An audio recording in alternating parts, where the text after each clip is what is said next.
I'm I know I met you many years ago, many years ago at the radio station, and I was visiting there, like taking a tour because I was nerdy, and I met your producer. And Swan. yes, and so I was there and I said hello to you, I um and then I said, "Oh, hi, my dental hygienist loves your show." And then you said something like, "I'm glad we make the dental hygienist happy," or something like that. But yeah, she was a huge fan of your show. Oh, nice. Yeah, and I think a lot of people were, obviously. So, That's cool. but so I mean, you spent many years at in a very popular morning show. And how did you first get into radio? Oh my gosh, it goes way back because I grew up listening to Chicago radio, WLS, back in the days of Larry Lujak and Bob Surratt and Fred Winston. And Saturday mornings, before we could go out and do anything, we had to clean the house. So I would always just listen to WLS, cleaning the house. And even at night, doing my homework, I would be listening to WLS. And I just thought it was the coolest job. I love music, but I have no skill as far as singing or playing music. So I just enjoyed listening to it.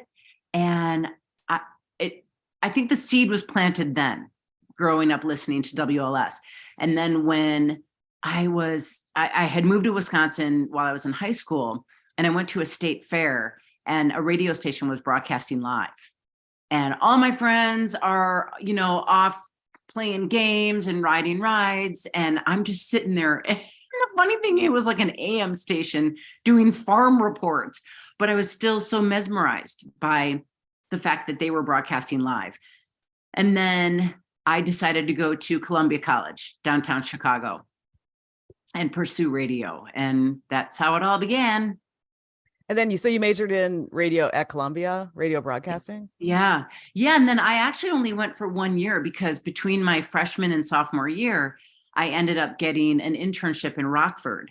So I was smart enough to know to not try to get started in Chicago.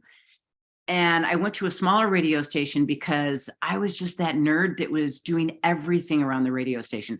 I'm not kidding. I was emptying the garbage and anything I could do to just be active and be there. And that summer, I actually worked for free. And it was a stepping stone station. So a lot of people kind of got their start there. And then once they got talented, a little more skill, they would go on to a bigger market. And there was one day where the program director said, Achenbach, because that's my maiden name, Achenbach, I need you to go on the air. I was like, what? He goes, yeah, 2 people had called in sick that day and he had nobody. And I was like, okay. And he didn't have a choice but to put me on the air. And so that's how my broadcasting career began. And I ended up staying there, I think, for about a year until I got hired in Milwaukee to do an overnight show. But that's how it all began. What station was it in Rockford? Does it still exist? The frequency exists. It was WYFE. I think it was 95.5. They had an AM FM combo. So when they did hire me for $3.35 an hour, I was for a time working. I was doing noon to 5 on their country station, WKKN. And then I was doing 6 to 11 on the rock station, WYFE. Yeah. And so initially you said you were not paid. For how long were you not paid? So I was an intern for the summer. And then when he put me on the air, I decided to not go back to Columbia because my whole point in going there was to get a job in radio. And I had reached out to some people in radio, including Terry Hemmert. She was one of my teachers at Columbia. And I said, what should I do? She said, you can always come back to school. You might not ever get a chance at your first radio job. So take your first radio job and then decide what you want to do. So that's what I did. And then my career just took off and I didn't see a need to go back to school. Well, I mean, talking to you now, you have such a pleasant voice because I heard you for so many years on the air here in Chicago. But when you were first starting out on the air, did anybody give you any particular advice? Yes, because I was terrified that first day I went on the air. And Brent Alberts is the guy that hired me. He, I think, just retired last year. Just a super great guy. And I'm forever indebted for him giving me, even though it wasn't by choice, but he did end up hiring me full time after that. So he told me to, when you're on the air, don't think about you being on the radio and talking to however many people. Put a picture of someone you know right on the control board by the microphone. So when you turn on that microphone, you're talking to that person. And I think I ended up putting a picture of my sister because I knew that I would be more myself if I was thinking I was talking to my sister. And it was great advice. It really helped. And then when you started out, and then when you were Blockbuster in the mornings here in Chicago, how did you change it all, your delivery and so forth? Like, what did you learn throughout the years? No, if anything, Margaret, it was when I first started, now remember, this was early 80s, mid 80s.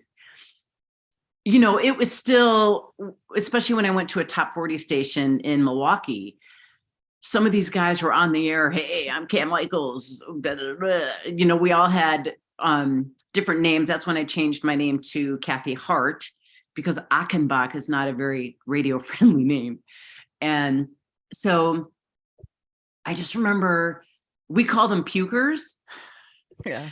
And I would change my voice a little bit because I knew I was on the radio, and then it wasn't natural. So I just kind of went back to talking to my sister and being myself. And so that's what you maintained all those years. So what we heard in Chicago, that was basically how you sounded early on. I hope so. I mean, I've just always, it got to the point where, especially doing a morning show where you're talking with a whole group of people, there were times I forgot I was on the air. In fact, a couple of times I swore. And did anybody dump it? Yes. Okay. Same thing happened to Melissa. Our traffic girl. She swore a couple of times because we get so caught up in the conversation, and a couple of times we swore. I was like, oops. Or I would overshare, which I did a lot, because you get caught up in the moment and you forget how many thousands of people are listening. And it's one of the reasons I think our show was so successful is we were real and we were having real conversations. And sometimes we would get caught up in it and forget that people were actually listening. But the thing is, back then, because I also grew up on radio, here in Chicago, broadcast radio, but back then, oversharing, maybe the definition was different than now because people are online oversharing. Mm. So, I mean, how is it defined back then? How would you consider back then? I would probably, I'm trying to think of a specific example. When we talked about my dating life after I got divorced, I probably overshared a little too much information, not realizing that young children might be listening. Oh, right. Yeah. Or just oversharing, a couple of things. I may have overshared some things about my kids that I probably should have kept private. Nothing too crazy, but it was a learning curve because I was the first one on the show to have kids. And again, it's like you're sitting around, with your buddies having a conversation. Yeah. And that was a little bit of a learning curve to be careful to not share too much. And so I wonder, when digital came into, because when you first started in radio, and even here in Chicago, when you were on that big station, did the internet play a part at all? I do recall, and I don't know how many years into the show, we started getting email. So thank goodness, because our listeners were the best and provided so much information. So we were getting email from listeners. Then we were able to have computers in the studio so we could go online and, go to whatever website. I do remember back in the day when we could only have one website open. If you wanted to go to another website, it wiped out the one that you were on. So we couldn't have all these pages open. You could only have one page open. So yeah, we went through a lot of technology advances. What was that like? What was that like as an on-air personality to go from just broadcasting and then, so much media? It was easy to be a distraction. So we kind of had to be reined in a little bit with, it's like, hey, we need to focus on the show. We need to focus on the content. We need to focus on the next break. Don't be distracted by what the Osbournes are doing. I remember that show was really popular at some point. And, or, don't go onto all these different websites and get information on celebrities. A lot of it was show prep, but sometimes it was easy to get distracted by that. Okay. And then what did you think about, when you were starting broadcast and the listeners were just out there and maybe they might write letters or see you on the street. And then when digital came around, the listeners had more instant communication with you. What was that like? I think it actually was mostly beneficial because when we were talking on the air, especially when we were able to get texts, that was beneficial because it was instant. If we're on the air talking and somebody couldn't get through, because I can't remember how many phone lines we had, maybe 8 or 10, and so many people are trying to get through and they couldn't get through on the phone, then they could email us or text us. So we had all these sources of listeners providing their story. So it really allowed our producer to pick the best stories from all these different sources. Yeah. And what I noticed about in some radio shows is they create stories. You know what I mean? Like they'll have a listener, but it won't necessarily be an authentic listener. But it seems like your show was authentic. We didn't go there. We knew Chicago listeners because we were Chicago listeners. We grew up listening to Chicago radio and we respected Chicago audience. You can't, am I allowed to swear? Yes. You can't pull shit over on them. And we didn't want to. There's just no way. Did we embellish some stories? Sure. We're storytellers. It's what you do. But we did not have fake callers, and we had an excellent producer. So he would first hear their story and say, okay, well, don't talk about this part. Focus on this. This is your story. So he was brilliant. He was a big reason for our success. Gosh, that's great. Yeah, I did meet him many years ago when you were there. Yeah. Yeah, And good guy. yeah. And so what was it like to work on a blockbuster show and have A-list celebrities wanting to be on your show? I'm not going to lie. That was one of the coolest parts of the job. I was going through photos. My dad passed away recently, and I was going through just all my photos on my phone. And I saw a bunch of photos with like Melissa McCarthy and Will Ferrell and Robert Downey Jr. and Kevin Costner and Lenny Kravitz and Pink and Oprah and just all the, I'm like, dang, that was so cool. And it was really fun interviewing them because the one thing that we did well was get a lot of interesting information out of celebrities. We didn't ask them the standard questions. And I think that's one of the reasons we were the go-to in Chicago, even more so than some of the TV stations, because we really weren't cliche in asking them questions. We tried to really change it up. A perfect example is when Lenny Kravitz came in the studio. Man, I was crushing on Lenny Kravitz so bad. And so he came in the studio and we're like, okay, how can we make this good and interesting to him? So he doesn't just come in and, blah, blah, blah, answer the same questions. And it's boring. We don't want it to be boring for the artist. So I went really deep into research and I found an article in Ebony magazine from like 10 years prior where he claimed to be the best grilled cheese maker, grilled cheese sandwich maker. So we got all the fixins to make grilled cheese. And he comes in the studio and he's like, what is this? And we're like, dude, you're going to make us your grilled cheese sandwich. And So we would do stuff like that and just keep it really interesting. That is so exciting. And that's what I love about live radio and well produced and well, put together radio. And gosh, yeah. And so I think you guys were the go-to, but were you ever on TV in Chicago? Not officially on a regular basis. We would do guest appearances on TV, Windy City Live. I remember being on Windy City Live a couple of times and WGN, just doing guest appearances, or the TV stations would come in if we had a big guest and maybe they would film it. And what was that like? What did you think of TV compared to radio? I didn't like TV because it was so precise and timed out, to the second. You could be getting into a really good bit and really getting some juicy stuff, and you have to cut to break. With radio, we had the freedom to keep that going. And plus, TV, I had to wear makeup. I had to worry about my wrinkles, all that stuff.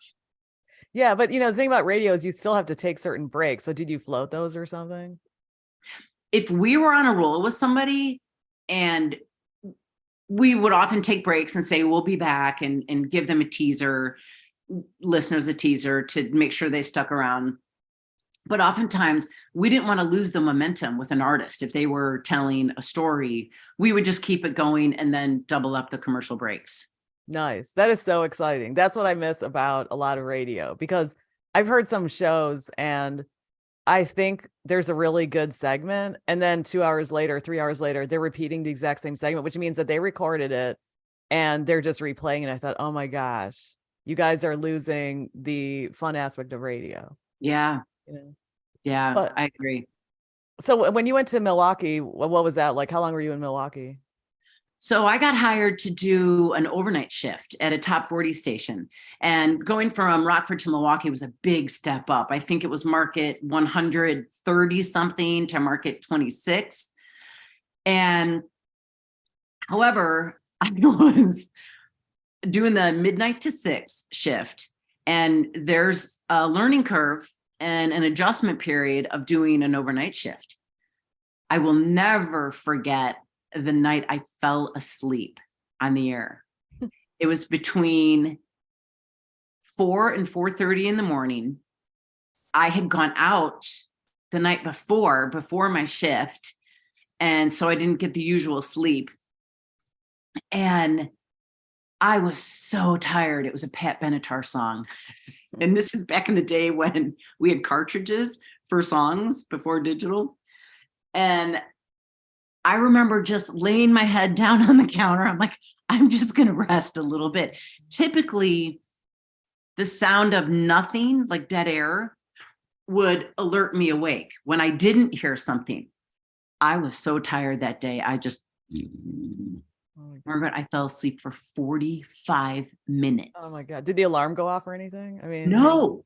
So we had an alarm on the AM station. If there was dead air, there was an alarm that would go off for the AM station, but not the FM. So the funny, not so funny thing about that story is when I woke up, I grabbed a cart. I think it was a Song by the Cars, and I put it in, and I'm shaking too. And I'm like, oh my gosh, it's almost 5 o'clock in the morning. That means the PD who did the morning show had to be listening. But I was like, wait a minute, the hotline wasn't ringing. Even if it was ringing, I wouldn't have heard it because hotlines don't ring. They don't make an audible noise in the studio. And I was like, wait a minute, was he not listening? So he comes in, and I thought for sure I'm fired. I thought, uh-oh. And he's like, hey, Kathy, how's it going? I'm like, good. How's it going? How's your morning? Good. He didn't say anything. Nobody ever found out that I fell asleep for 45 minutes. But did any listeners call or anything? If they did, it just rang and rang and rang because I was asleep. I didn't. I'm just wondering if they called the PD. But did you ever admit that to anybody else years later? No, because new owners came in and bought the radio station and fired everybody. Okay. So I was actually, because I was willing to do the overnight show, I was the only person that they kept on. Okay, that's interesting. So you were not fired early in your career? That was the first time I was fired. And I think I was off air for about a month. I went to a temporary agency to just get a temp job until I could get another job in radio. And I remember the only temp job they had at the time was going to grocery stores and putting up displays for cheese. So I'm like, this is not good. Then I ended up getting hired as a receptionist at Capital Bankers Live. May I help you? And I was right across from the president of the company's office. And he said, if he heard that phone ring more than 3 times, I was fired. And that never happened. So I did that job for maybe about a month. And then when the news station had come in, got settled, they were like, okay, we need jocks. Let's bring Kathy back on the air to do overnights. So I got back into radio. But yeah, when you were fired, how did you deal with that back then? Was it hard? It was devastating, even though new owners came in and it was by no fault of my own or anybody else that was on the air. It was a great lesson in radio. And when new owners come in and they're changing the format, they can't keep the same jocks typically because, you know, you're a top 40 jock or you're a rock and roll jock or an oldies jock or a country jock. And that's how it was back then. So I was really fortunate to get rehired. Yeah, no, when you were, okay, so when you were in Rockford and then, you know, the people didn't show up and then you got on the air, how did you keep your success going? You know, because there are some successful people who didn't get to stay on the air. So that's when I was backstage. I was still working in Rockford. I was backstage. I think it was Pat Benatar at a Pat Benatar concert.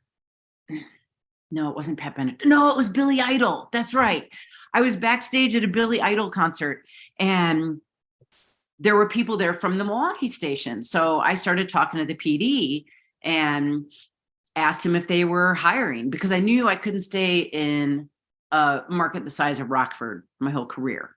You know, I always knew that I had to go higher and higher. And that's when I decided. So I went to Milwaukee, but then I went back to Rockford because I got a midday position and that was big. So I was able to work at WZOK, different station. WZOK was the #1 station. So that was great experience. I got work as promotion director or doing promotions, and man, a lot of stories at that station because I learned. Now I'm dating myself again, but do you remember the days of the radio station vans where they had the boom, the big antenna that you had to put up to broadcast live? Mm-hmm. So they let me drive the station van to go do a promotion. And I had now the antenna wasn't all the way up, but it was up high enough where you cannot drive through a Burger King drive-through. I found out the hard way. So I'm going through the drive-through. All of a sudden, I hear this loud noise. I'm like, so I get out of the van and I'm like, oh, I didn't clear. Oh no.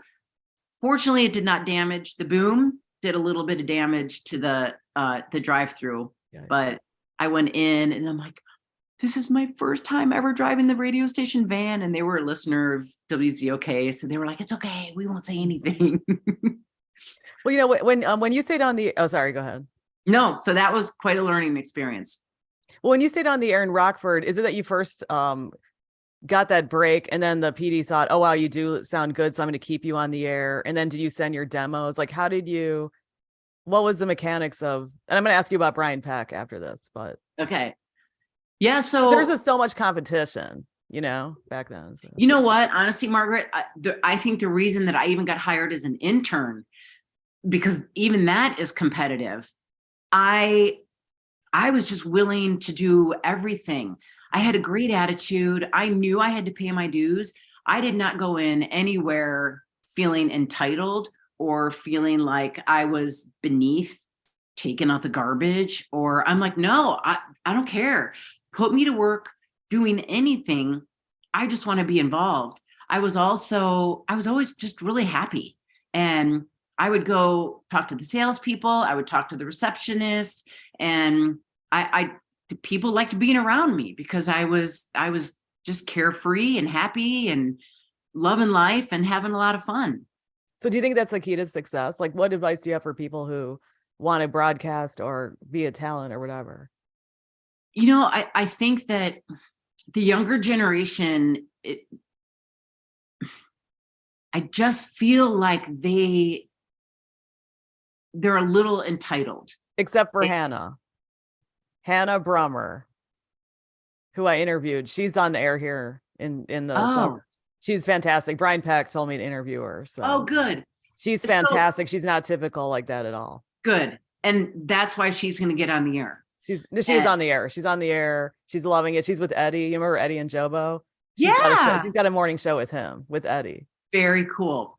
So, I mean, attitude gets you so far, and just having a good attitude, a positive attitude, being really flexible, that's key.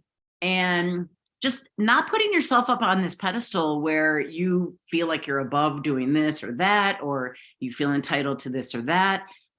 You're a grunt, and you got to pay your dues, and you have to work hard. And talent, yeah, that helps. Yeah. You have to have a little bit of talent and a little bit of luck. But honestly, attitude goes a long, long way. And so now, speaking of attitude, Brian Peck has an amazing attitude. He's the one that suggested I interview you. Of course, I want to interview you for years. And what was it like being on the air with him? Didn't you have a show with him? Yeah, so that's when I had moved to North Carolina. That was a big step too in my radio career, because I was dating a guy. We were working at WZOK and WROK, the AM FM, and I was dating a guy that was working on the AM, and he got a job offer in Raleigh, North Carolina. And I thought, North Carolina? Oh, that's too far away from home. No way. I'm a Midwestern girl. I'm staying here. And then I thought about it. I didn't want to break up with my boyfriend. We had a great relationship. And I was like, okay, I have a great job here at WZOK, but Raleigh's a different market. It's a better market. So I ended up just knocking on doors, and I got a job in an oldies station, which was kind of funny because I was hearing these songs for the first time. So they weren't oldies to me. It was like, oh, these are good songs. Then I had been working in Raleigh for maybe about a year, and Brian was working on the top 40 station, G105, and I believe it was his traffic person that they had to replace. So I think they called me up and they were like, would you be willing to do traffic during the morning show? And then during the rest of your 8-hour day, write copy, write commercials. I thought, yeah, I mean, I'd prefer to do something more on the air, but I knew with my personality and Brian's personality that we would really click. And sure enough, we did. So it became the Brian and Kathy show. And that was my first experience doing mornings. So I have Brian Peck to thank for getting me into mornings. Yeah, I think a lot of people have Brian Peck to thank for everything, because he's Mr. Connected, Mr. Radio, Mr. Talent, everything, Mr. PD. Yep. Good guy. So he was the program director, and eventually I became the music director of the radio station. Man, we had so much fun. This is back in the day where payola was a little, they would kind of turn a blind eye. And I'm not saying that we did that, but. Well, no, actually, just for the record, I interviewed Brian for a long time on the record, on the air, and he never took payola, and he talked all about payola. Yes, payola was very common back then. Taking money, yes. But then it got to be a fine line between taking a trip to the Grammys if you add a certain record. So right. We didn't do any of that, but we had some great experiences, and we did go to the Grammys. And I remember, this is another funny story. We were broadcasting live in Jamaica. This is when the Jamaica Board of Tourism really wanted to promote people coming to Jamaica, because Americans at that time felt that it was unsafe to go to Jamaica. So they had a whole bunch of radio stations from across the country come and broadcast live. So I'm still young, and inexperienced. And the very first night we got there, we go to the swim up bar, and I wasn't a big drinker, but when in Rome, so I start drinking these rum drinks, and way too many rum drinks, way too many. I got so drunk. Brian, I believe he had to carry me. I don't know. I don't remember anything. Brian would probably have to give you the details. He had to carry me back to my room. Then the next morning, I barely woke up in time to do the live broadcast. Thank God it was radio.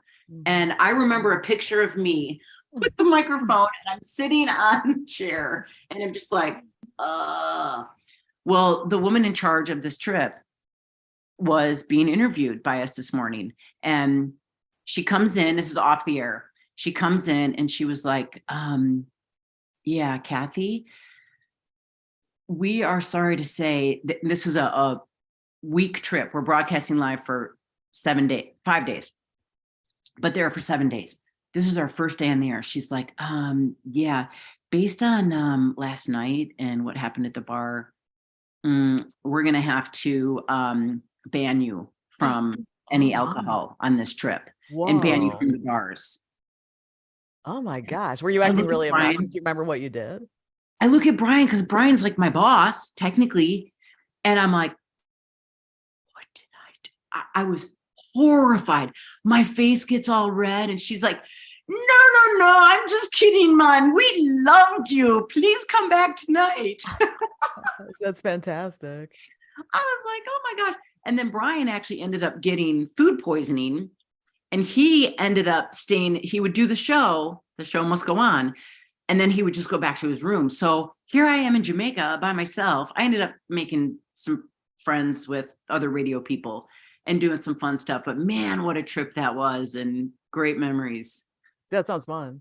And, so how long were you in North Carolina? I was there for 3 years.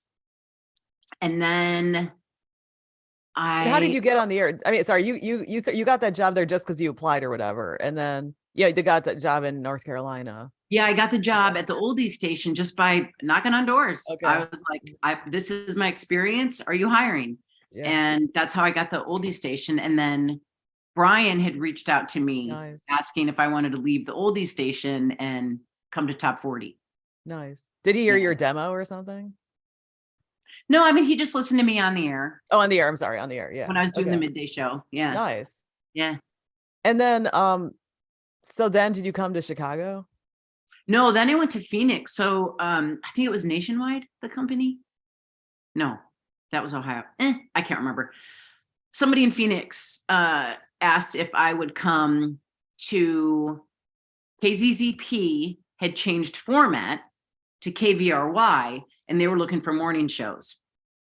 And so that's when they hired me in Arizona. My mom lived in Arizona. I figured I'd been in Raleigh long enough. I knew that I didn't want to raise a family and grow up, have my kids grow up. I'm a Midwestern girl. Even though I went to Arizona, it was still an opportunity for a bigger station, doing a morning show. I was the lead. Well, no, we were 50-50, but then that didn't work out.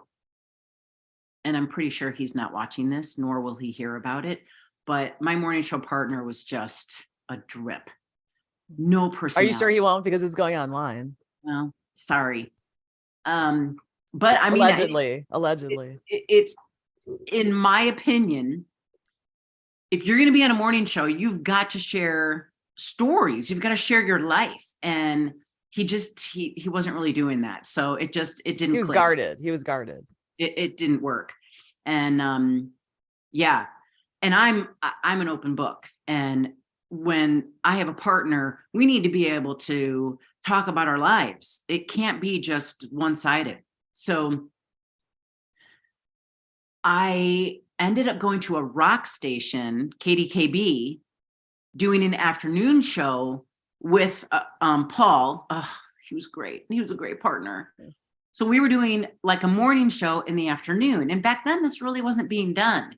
And man, we were really successful. That was an opportunity because I was into sports. I mean, growing up in Chicago, how can you not be into sports, right? Are you Cubs fan or Sox fan? Cubs. Okay. My dad took me to my first Cubs game when I was 7. So I kind of didn't have a choice. I did have a choice, but I grew up a Cubs fan. Been going to games since I was 7. So I was a Cubs fan. I was a Bears fan. I was just a sports fan. I really enjoyed it.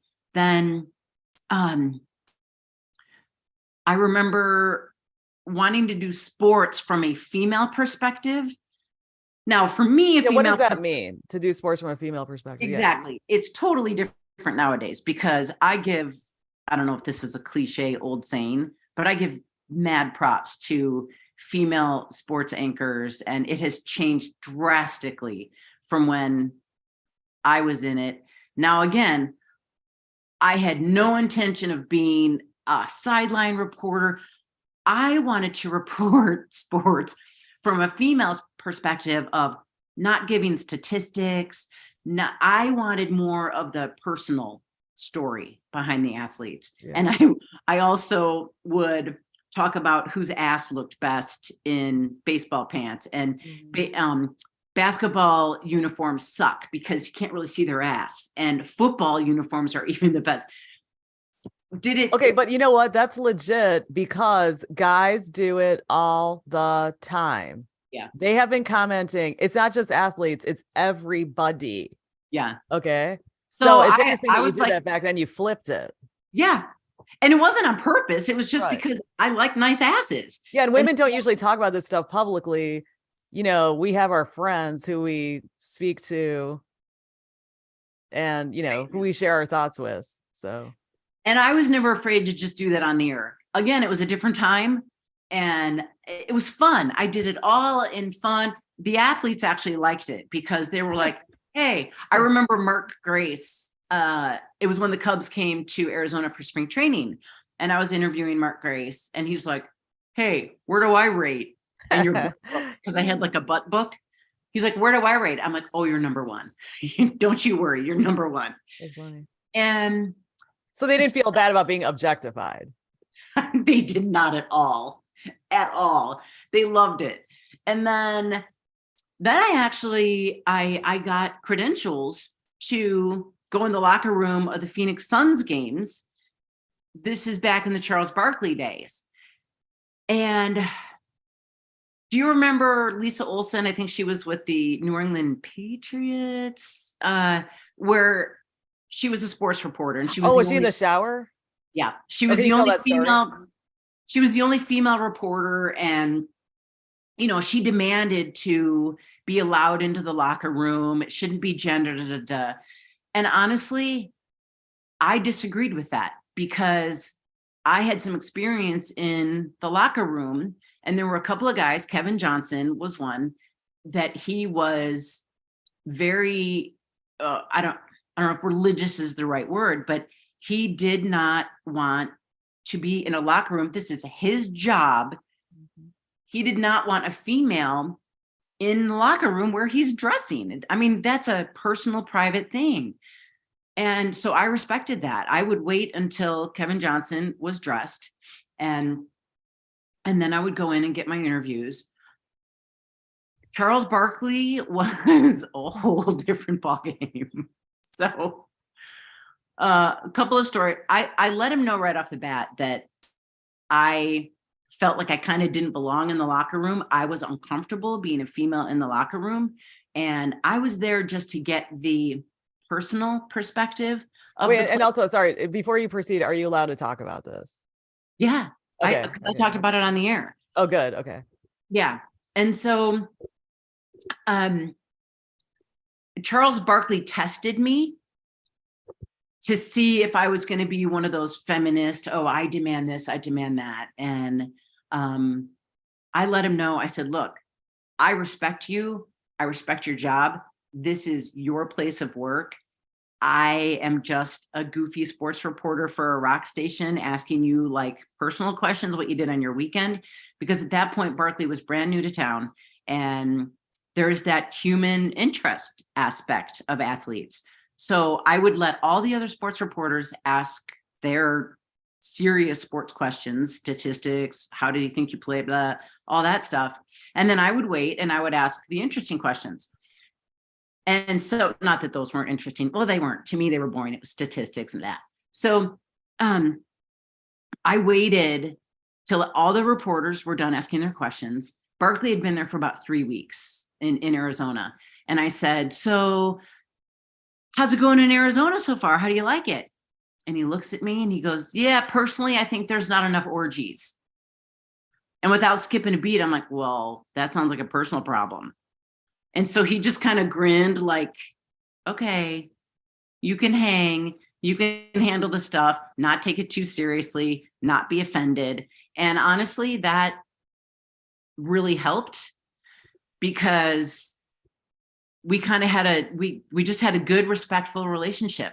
And one of my proudest moments actually is Barkley had been in Phoenix for a long time and his success really grew while he was there. And it was getting to him. And there was a time where he spit on a fan and I can't remember if he got arrested. I don't know. Things were not going well for him for a while. And it was his birthday. Anytime one of the athletes had a birthday, I would like bake them Rice Krispie treats or make them a pie. When their wife had a baby, I would give them a little care package. And it was his birthday. And I was like, okay, I made him Rice Krispie treats. I have to get a birthday card. And so I want to get a really funny birthday card. It's Barkley. I want to laugh. And I saw this card called What is Success? And it's a poem by Ralph Waldo Emerson. And it's all about what success is. And apparently he liked it because I ended up getting another job. I moved to Ohio. I remember being on a date with a guy. I'm at a bar and they have ESPN on and Roy Firestone has, I forgot the name of his show. So the sound is down, but they're in the Phoenix Suns locker room interviewing Barkley and they weren't allowed to keep anything in their locker. He had a picture of his daughter and he opened his locker and there was my card. What is success? Wow. And so I couldn't tell what they were saying, but I know that he was talking about it. And the guy I was on a date with, I'm like, I gave him that card. Wow. Oh my gosh. So it was kind of cool. We had a respectful relationship. And you know, these famous people that you met throughout the years, are you still in touch with some of these people? No. Okay. I mean, just a couple. And I respected that relationship. If it was someone that I got to know and outside of radio and we got to be friends, then yes. But I respected the relationship and the professional relationship and don't try to be friends with these celebrities just to be cool. I know some people that did do that. Mm-hmm. And it wasn't authentic. Yeah. I felt like it wasn't authentic, but there are a couple that we really hit it off and got to be friends. Yeah, because I do hear about some radio people, I don't know about now, but back then where they would befriend certain people. And I think sometimes they were friends with them. I don't know. But of course, the fans cared because it was really good PR for the radio person. Sure. So. But okay, so how long are you in Arizona for? 3 years. It seems like 3 years is your year. A 3-year thing. I was in Milwaukee for 3 years. I was in Rockford for 3. Yeah, that is, interesting. And because I really wanted to just keep advancing myself and I didn't want to get stuck in one place for too long, regardless of how successful we were. I always wanted to come back home to Chicago. That was always my dream. In fact, a few years ago I found a journal where when I was going to Columbia College and listening to Chicago radio, I wrote, I will be on a #1 morning show in Chicago. Oh my gosh. And that's what you did. Totally forgotten that I wrote that down. So another lesson to everybody, there is power in manifesting your wishes, especially when you write it down. I had totally forgotten about it. And I always knew that I wanted to come back to Chicago. So I ended up going to Ohio. Where in Ohio? The Morning Zoo in Columbus. I was at the Morning Zoo. It was a really popular station. This is the first job they offered me. They like tripled my salary. I was still working paycheck to paycheck. And I was like, wait, I'm going to have money left over. Wait, What? did you have an agent through all your No, journey? this Okay. time I did not. So I took that job. It was not a good fit. They wanted 3 personalities on the air: the dork, the dick, and the deer. Mhm. And they wanted me to be the deer. They wanted me to be Kathy Lee Gifford. And that's not me. I Mhm. wanted to be the dick. I wanted to be a combination of the dick and the deer because I can be both. So that did not work out. So I only had a 1-year contract, and I left Ohio, came back home with no job. I called my parents. I'm in my early 30s. Can I move back in? Because my dad and my stepmom were in Chicago at that time. And I moved back in with them. I reached out to Brian Kelly, who was a program director in Milwaukee, and he was in Chicago at that time. And he ended up getting me on the air at the Mix, and I was doing fill-in and weekends. And this is at the time when they had a morning show. Comedians on the air were popular at that time. Patterson and Falconberry were doing the morning show. And apparently Wait, what year was this? 90, they were on the air in 94. I moved back to Chicago in 95. Okay. And so they ended up getting fired because they were offensive to women, and women is the prime demo for that radio station. So I was doing the morning show. I was just doing fill-in for the morning show until I realized, I said, okay, this is fun and this could work, but I need a partner. I can't do this by myself. It's exhausting. And so, and plus the conversation will be much better if there's someone else in the studio besides the traffic guy. Andy Mazer was working in a studio. Wait, Andy Mazer, the Cubs guy? Yes. The sports reporter? The sports reporter. Whoa. Okay, now I've got to interview him. Okay. Yeah. He was our traffic guy in 1995, and he was working off site, and I need eye contact with someone. And then our news guy, Barry Keefe, was a great guy, but he's doing news. I can't talk to him the whole time because he's got to prepare his news. And so then that's when we brought in a partner.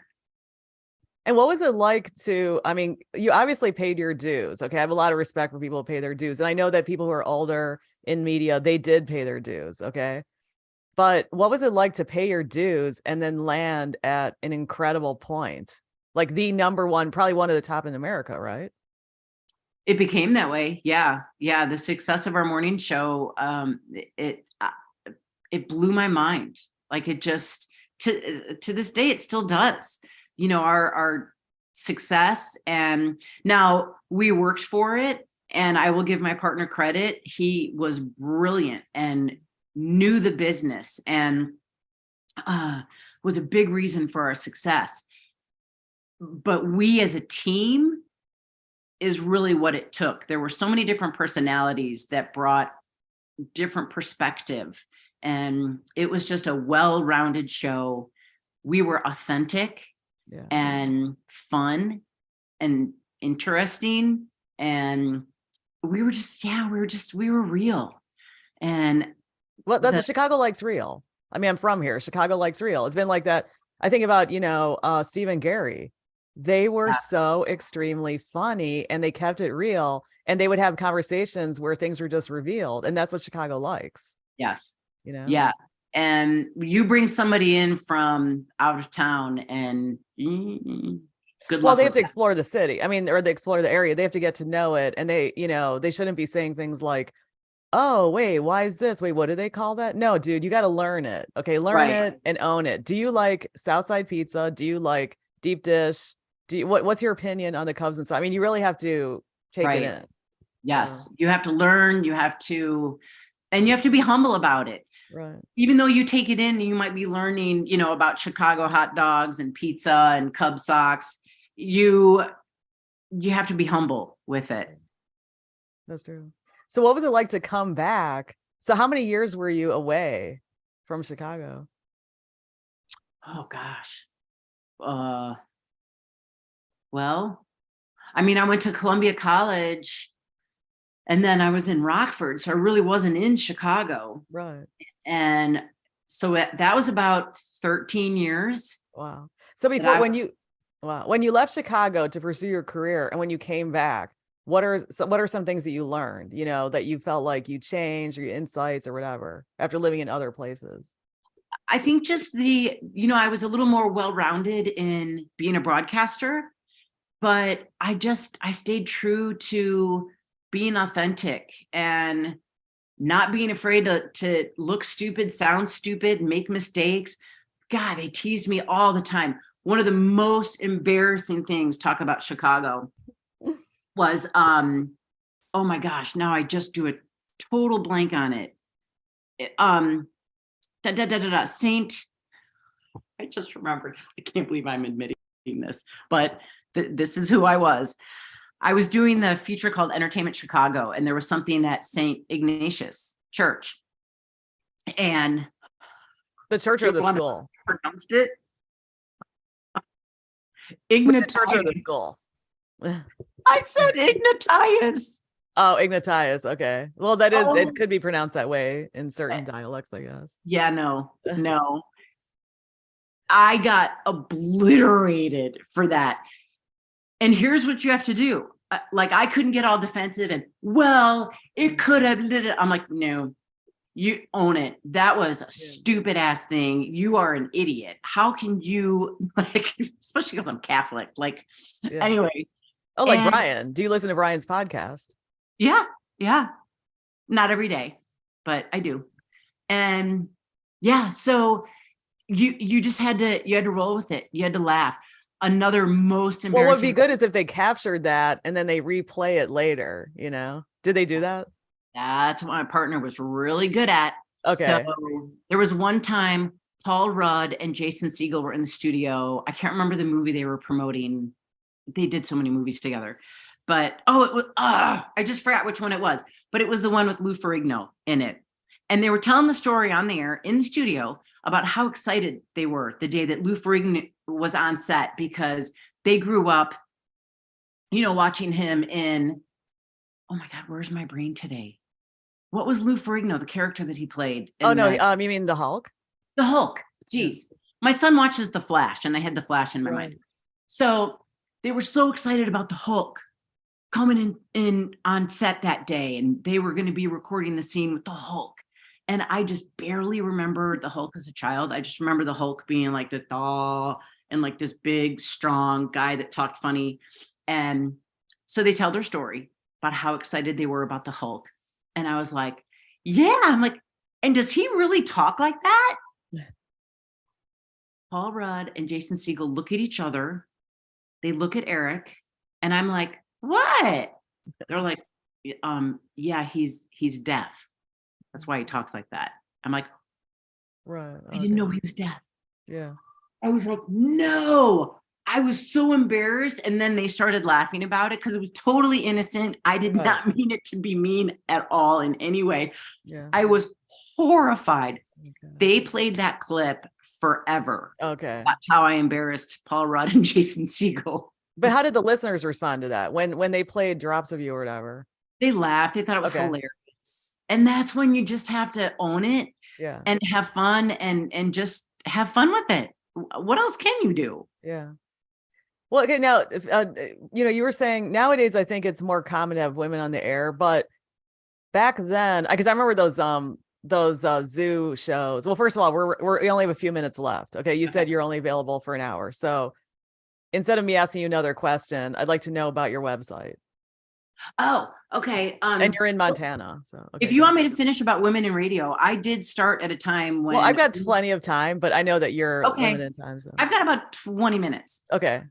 So 15, 20. So when I first started, women pretty much only did the midday show and traffic on the morning show. Maybe news, but not really. It was typically men. And so it was really nice to kind of break barriers. I was a music director when I was in North Carolina. And I remember starting out, was this my first station? Forgot what station it was. I'm sorry to interrupt because somebody made a comment. Mike Kessler, who's a huge radio fan, he said, 2009's I Love You Man. Okay. Okay. Yep. That was the movie. All right. Sorry to interrupt. Okay, go ahead. I still laugh every time. Oh gosh.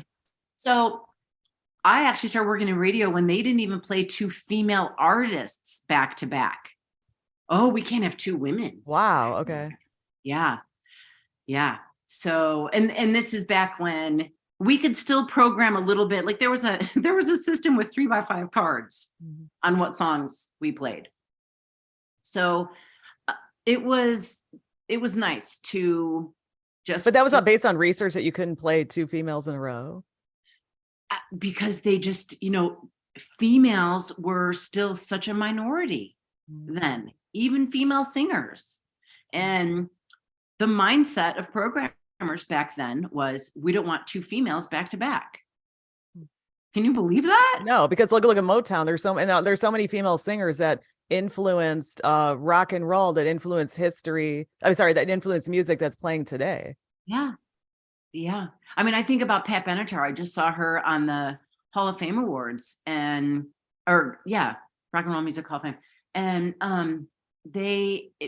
man, she was so great, but we couldn't play two female artists back to back.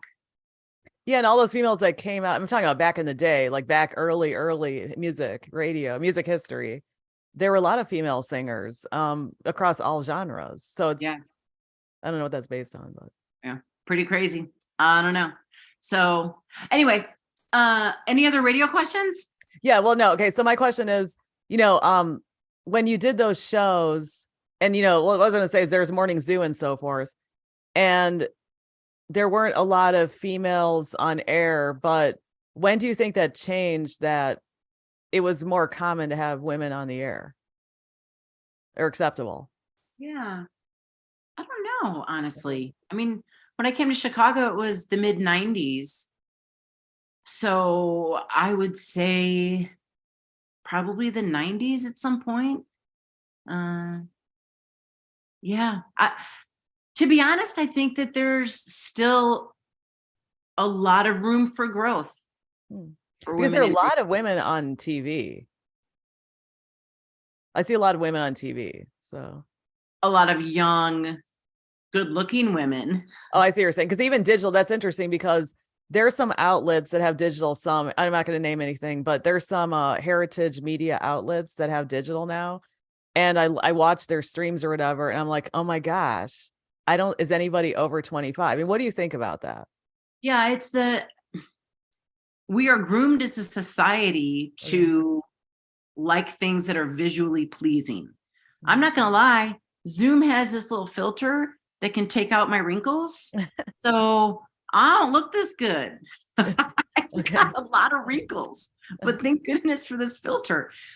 We are groomed to find things enjoyable that are visually pleasing. And young looking women without a lot of wrinkles are visually pleasing. Older men with gray hair, they can be visually pleasing. It's much more acceptable. In fact, I'd like to see the numbers of the ages of male anchors compared to the female anchors. And we all know that female anchors are a much younger demo than the male anchors. But what about radio? Because supposedly radio is really about your voice. Although now, of course, we have social media, so people put images. Like, what do you think about that aspect of it? Well, people still think about girls in their 20s. They have a different dialect. You can tell when you're listening to somebody younger. And I think you can tell when you're listening to somebody older. And there's the appeal for younger people. Yeah. So unless it's someone that is in an experienced role, I go back to Terry Hemmert. She's an idol of mine. And look at her success on XRT. Right. She was a trailblazer for sure. That's true, because I did interview her for my podcast some years ago, and she described her journey, and I was literally trying not to cry because it was so moving, so human. She's so gracious. Yeah. She's nice to everybody. Yep. It does not matter who the person is. She was getting an award, and I was asked to present it. And Margaret, I lost it. Like, I'm at the podium in front of all these people and I started crying because, in fact, I might tear up now thinking about it. I was just this girl that grew up listening to WLS radio. And, you know, I was a middle child. I was never pretty. I was never an athlete. I just was there. You know, I didn't have boyfriends really growing up. I was just Kathy. I was fun to be around. And so I always felt kind of unimportant. And for me to not only have my own success in radio, but to be asked to present her award, that was such a big moment for me. We received a lot of awards on our morning show, and we even got elected into the Hall of Fame. Huge. But I'm telling you, that was one of the moments that touched me the most, because I was like, Terry Hemmert. Yeah. They wanted me to present an award to Terry Hemmert. And I started crying because it was just this moment. And yeah, and a lot of it had to do with females in the industry that became successful. And that was one of my proudest moments in radio. Well, I mean, really, you achieved what most people on this planet did not achieve, because you got to the top of an industry and you were so extremely successful. And I don't even know if anybody can top that, seriously. I mean, I don't even know if any woman, I should say, because of course we know some, the guys are really successful. Man, so, I hope that's not true. I really do. I hope that other women just get out there. And really, I think a part of it is you have to try, you have to put effort in, but it was never my goal. I wanted to be successful, of course, in my job. I wanted to do the best I could in my job, but these awards and accolades were never a goal. I was so damn happy just being on the radio in Chicago, because that was my goal. That to me was the success, and having fun and laughing. And, I never took myself that seriously. And there were things. I'm writing a memoir now, and I'm writing about how I did have to become a certain character. Right. And, it's talking about the Ohio station where I had to be the deer, and that was not authentic. And I didn't want to do that, but I knew if I wanted a job and I wanted to keep my job, I had to be the deer. And so there were times that I felt I compromised my integrity. I should have set boundaries with things, and I had to balance that with what I knew it was going to take to be successful. But a lot of entertainment is persona, like even, stand-up comedians, etc. And I think the persona for some people, so I'm thinking about stand-up comedians, especially because they have a kind of persona, but it comes from some kind of honesty or truth or, self-reflection. And then they bring it to that. But is that what you did when you were playing that? I think Howard Stern is a good example. I think that he knew a character was going to be really successful. And I give him a lot of credit for what he did, because I don't think Howard Stern on the air is Howard Stern off the air. And he knew what it took to be successful, to be that persona, and he did it brilliantly. But for you, you don't like the persona. It's not you. It's not your No, thing. because it's not authentic. It's not authentic. So I did have to find the balance between what was expected of me as a personality and my own personal integrity, morals. And it was difficult for a while. And I just felt like I did what I had to do to succeed. And that's one of the things I'm writing about in my book. Interesting. And when do you think you're going to have this book available? Whenever somebody wants to publish it. I'm sure many people, my gosh, are you kidding? I mean, you're top of radio, so of course people want to. I'm about 5 chapters in. It's really difficult writing, because I don't feel like I'm successful enough or a celebrity enough, like on a Katie Couric level. I read her book and she's writing as a reporter. And I worked with an author who said, if you're writing a memoir, write it almost from a novel perspective. Right. There's to be a theme. Yeah. Yeah. So I decided to do a parallel narrative. So I'm going to tell Montana stories where I'm living now, and then flash back to stories from my childhood, from my radio experience. And that's difficult because being in radio all these years, I speak as a reporter. I tell stories in that aspect. This is completely different. So it's really, really challenging and slow going for me until I get into a groove. But I've got about 5 chapters written. And then I'm really passionate about getting wellness out because I went through this mold illness. My kids are diagnosed with Lyme disease. And I was one of those people that I just had to get to the bottom of it. I'm like, wait, why? Okay, I know I have adrenal fatigue and I know I have headaches. What's causing them? My kids are some diagnosed ADHD. What's causing that? This is not right. We're going through stuff that we did not go through when we were growing up. Something is happening to our bodies. What is it? So for over 10 years, I've done medical research, and that's what I wanted to put on my website for people that are struggling with autoimmune, chronic illness, mold, Lyme, or just not getting answers. I put everything that I've learned onto that website. And what's your website? Gritology. It's all about healing with grit and grace. And the ology is the science behind all of this. And that's why I wanted to get that out there, Gritology. So you can find stuff about healing from mold, Lyme. There's faith-based aspect to it as well, because that was a big part of my healing. And recipes, got to have recipes on a website. There's a podcast, a blog. Yeah. So I'm just trying to put as much stuff on there as I can. What's the faith aspect? You said you're Catholic? I was Catholic. I really didn't learn a lot when I was going, I grew up even going to Catholic school, and I didn't learn a lot because I was not in a point in my life where I needed it. I went to Catholic church because I was supposed to. So when I was in a part of my life where I was going through a pretty bad storm, my mom passed away. I got diagnosed with that mold illness.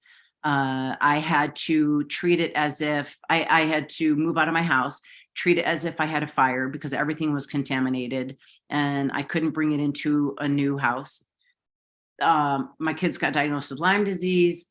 That's when I went on medical leave, ended up losing my job, ended up getting divorced. So I had this big storm, and going to church, I found a non-denominational church, and it was speaking to me. The music in Montana? The pastors in their message were speaking to me, and it got in Montana. This was actually back home. So this was Willow Creek Church. Mm-hmm. And I remember my husband at the time asked if I wanted to go to church with him, because I was still trying to figure out if I wanted to find a Catholic church. And he asked if I wanted to go. I'm like, is that church where they're all like, I'm like, isn't that like a cult church? I was like, it's just weird. Growing up Catholic, you don't have a band and you don't do all this stuff. But I went, and it really opened my eyes to so many things in the Bible that spoke to me based on how the pastor gave the message. And I was at a time in my life where I was broken and I needed this. And that was the only thing that made me feel unconditionally loved, supported, where I could go and just be completely vulnerable and be healed. And it was a huge part of my healing. And so are you still going to church in Montana? I'm asking this because my friends' parents live in Montana and they go to church in Montana. I think it's... Yeah. So I found a church similar. It's called Journey Church in Bozeman, and it's growing so fast. It's a great church. I even I volunteer there. I serve. I'm a greeter, and I really enjoy being involved and giving back. Yeah, because I mean, when I've interviewed a lot of people, and when I'm talking to you, I feel like you have this incredible love and peace, and you seem very stable. And I never met you before, okay? I mean, except for that one time many years ago, but I didn't know you. I just knew you through Brian, for what Brian said. But I feel really good, like, about what you're saying. And I feel like you seem like a very caring person. What I learned was, and this was through the church and through, I couldn't be a Bible reader. I couldn't just open the Bible and just read because it was so overwhelming and confusing. So I got into a Bible app, and you can do Bible studies where it's just so much more in tune with real life and how to connect some scripture to your real life and apply it to your real life. That's what I needed. I needed to apply what I was reading. And I remember a series at church about love everyone always. Hold on. If you lose me, I'm going to lose. Hold on. Oh, I have 10% power. I'm going to go plug in though, just in case. This happened to me before when I was interviewing. Gosh, I mean, it's happened to me a couple times when I was interviewing people. And yeah, it was when I was interviewing, oh my gosh, Phil Rogers from NBC5. He's like, hold on a second. Funny. And then he had to change his. All right, I'm plugged in. Okay. So we were in a series about love everyone always. And I was in a particular storm with someone in my life back in Chicago that I was brought to tears almost every day. And this person was very difficult to love because there was just so much pain and so much emotional trauma. And so I remember being in a yoga class, and it was around Valentine's, and she said, okay, she's one of those bubbly instructors. And she said, okay, it's all about love this week. So you can dedicate your practice today to loving yourself, loving others, or loving someone who's hard to love. And someone came to mind immediately. And I'm like, oh, F no. Am I going to dedicate my practice to that person? And I'm like, yeah, I'm all about self-love. I need some self-love right now. But then something was gnawing at me about that message I got from the pastor about loving your enemy and loving those who hurt you. And I was like, whatever, fine. It's 1 hour. I'll do it. I'll dedicate my practice to loving him. And so I got to this place where I was actually sending them love. Mm-hmm. And I'm telling you,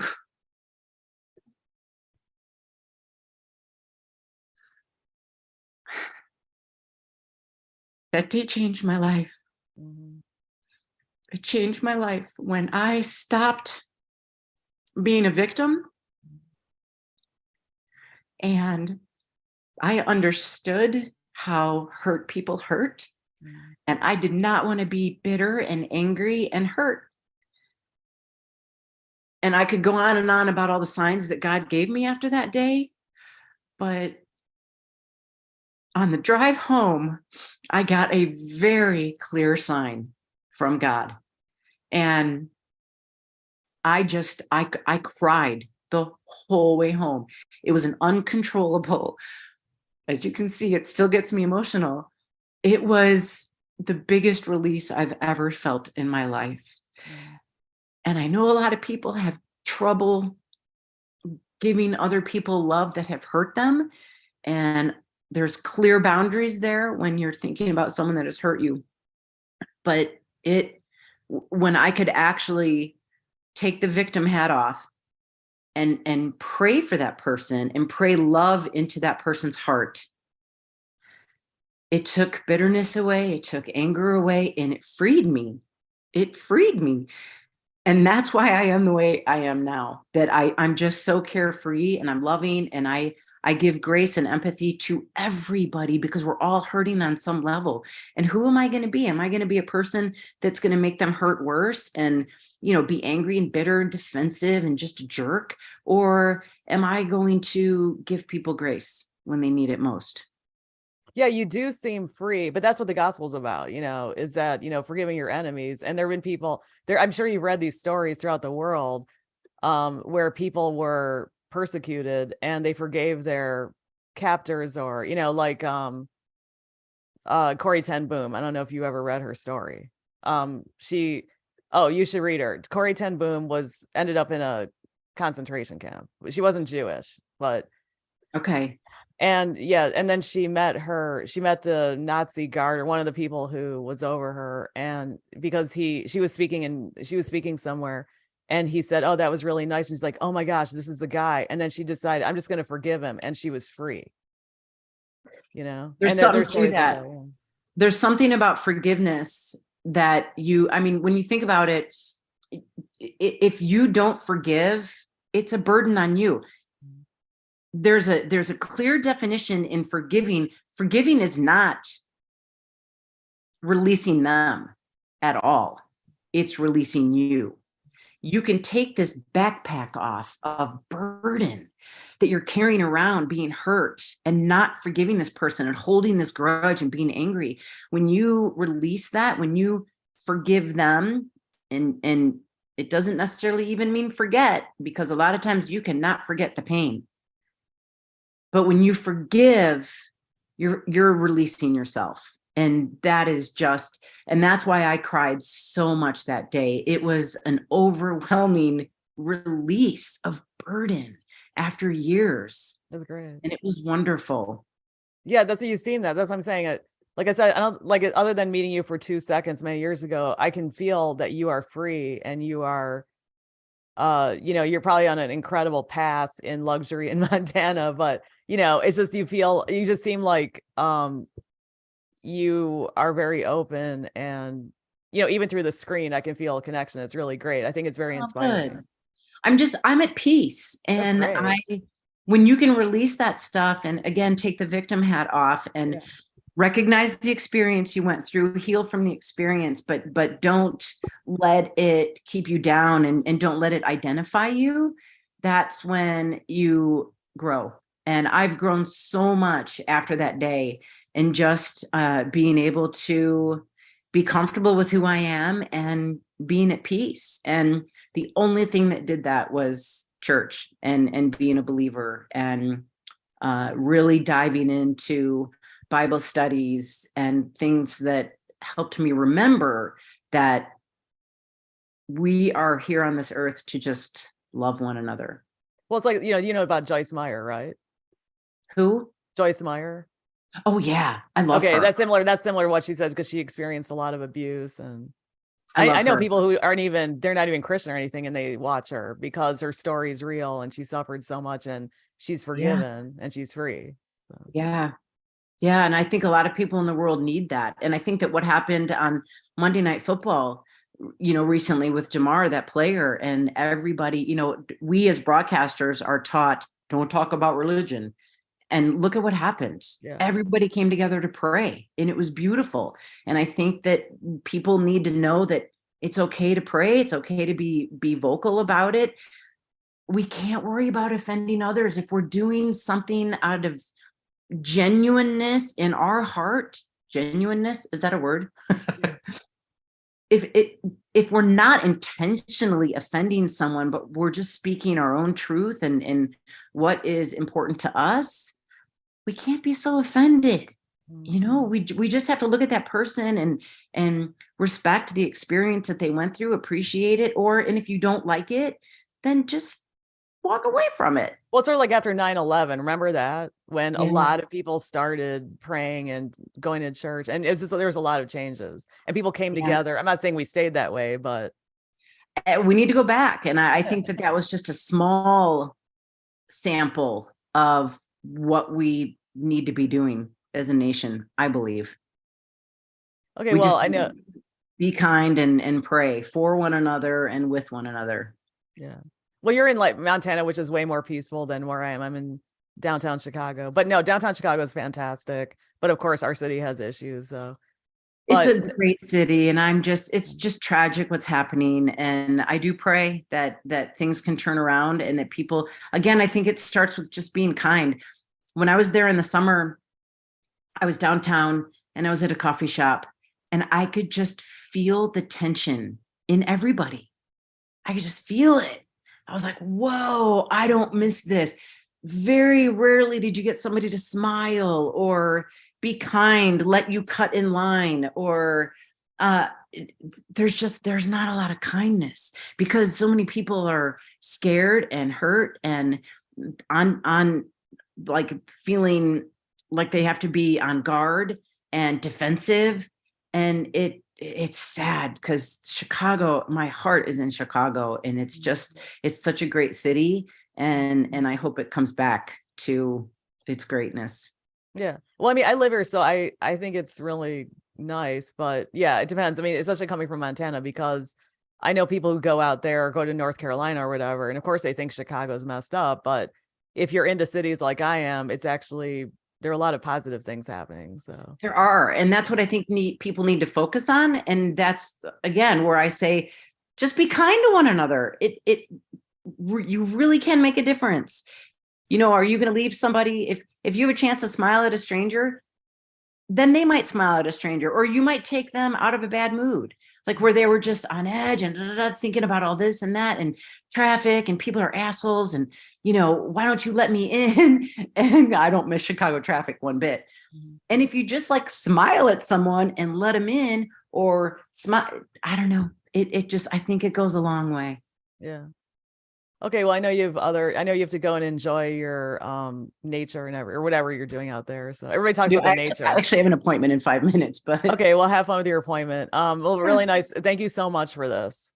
And yeah, you're welcome. Thanks for talking. I do miss Chicago. It's such a great city, and I appreciate the time. all right, thank you so much. All right, take care.